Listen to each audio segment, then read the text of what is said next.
nti munnange mulwadde yasigala waka ne kitaawe ekiraga nti omusajja ono yagattikanga abaana bano ababiri mu nnyumba y'emu era ne kizuuka nti n'olubuto omwana ono lwe yali ayina lwali lwa kitaawe.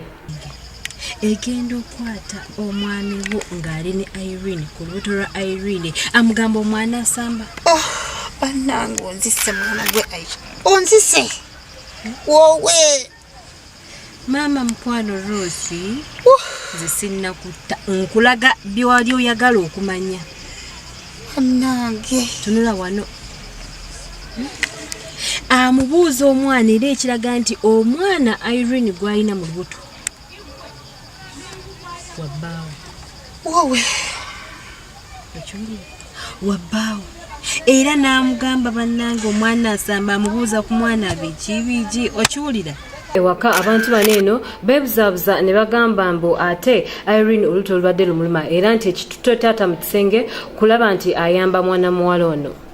Wakomawo n'obasanga okiwulira omwami neyeebuzaabuza nti omulubuto oluli wanene olumuluma biki n'atandika omuyombesa gwe bambi mukazi wate engeri gy'oli omukazi wali ozaddeko okiwulira n'omugamba bannaabwe omwana awumbawumba muwumbewumbe. kyokka nali mugamba ebyo naye nga simanyi nga sibitegeera nti ebyo byalina okunsasulamu bannange. Bambi mukazi watto yawojjawojja n'abeera ng'awembejja omwana alowooza gwaliko nti mwana muto wabula ate yali mujjawe era bw'atyo n'abaako engeri gy'amukwatamu. Kaakati nno ono gw'olaba bano bwayita abaana ba muganda we si ba muganda we ono yali girlfriend we n'amufunisa olubuto nga talina gy'amuzza. Jedde bagudde eri ku buliri omwana ono ate omuto yabasa taata we akyali mu buliri omukolere breakfast. ye bwali budde bwakumakya omukyalo ono complainant waffe oyo yakwatira ekkubo agende ate akakalabye emirimu gye n'omu ku baana be yali abeera nabo ewaka bw'atyo yayita omwana omuto n'abaako n'ebigambo ebimu byamukuutira. Akyali mu buliri omukolere breakfast. ye bulungi nnyo mukazi wattu nga bwe wamugamba emirimu agikola bulungi nga bakoze ki nga bwe wamugamba. Taata w'abaana bano suspect waffe yajja ate n'abaako naye byayogera n'omwana ono. Taata abaana mu kujja ajja abuuza maama we aliwa nti mami yagenze ekyenkya kyayidde nti ndi mukola ki teekako naye ng'engeri gyakwala kale era taata w'abaana n'amugamba nti engoye gye ziri mu kisenge jangu okole ki ongololere engoye onfuna. Ajja amugamba ki mukwano. Omwami ono yalina omukwano mungi nnyo eri abaana be era bambi yabeeranga nnyo nabo. Onfuna kiki mukwano. Kizuula nti omwami ono Ssenkagale ate yali yeegomba muwala we omwana muganda we gwe yali azaala anti baatugamba nti baana ba muganda we. Aisha ki kino kyendaba omwana ayagala kitaawe. Omwami wo yatandika okuromansinga n'omwana we. Omwana wa muganda we era ne balaga omukwano mungi ng'amaze omusuubiza ensi n'eggulu.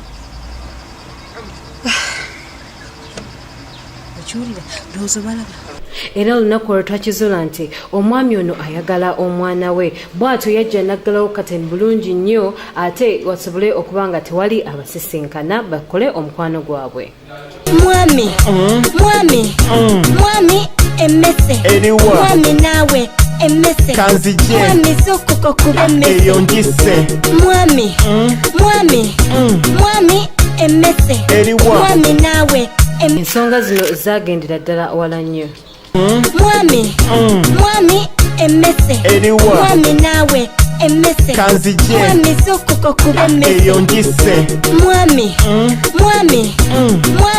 emmese Ekigambye ekigenda mu maaso mu makaago kizibu nnyo. Ate ekyewuunyisa omwana ono omuto yali agudde mu mukwano n'omwami ono wadde nga yali amanyi ku ddiiru yali egenda mu maaso wakati wa muganda we n'omwami ono era yajja bw'atyo olw'obujja obungi ennyo ng'amaze basisinkana mu kisenge n'atandika okumuyombesa ne babeeraawo nga bayomba ebintu bingi nnyo. Aisha kankubuulire omusajja oyo mbadde simujuza wadde ne bwansaba omukwano nze ngumwa mu bujjuvu simulumyangako buli kyansaba nkimuwa naye neewuunya okunsasulamu bino byansasuddemu bumalaaya. Byebyo. Ebyo byalina okunsasula. Mundaga bumalaya. Yebyalagala ebikusaana.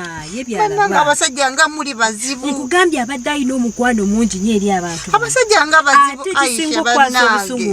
omusajja ne bw'omumalirayo otya bannange nze sikira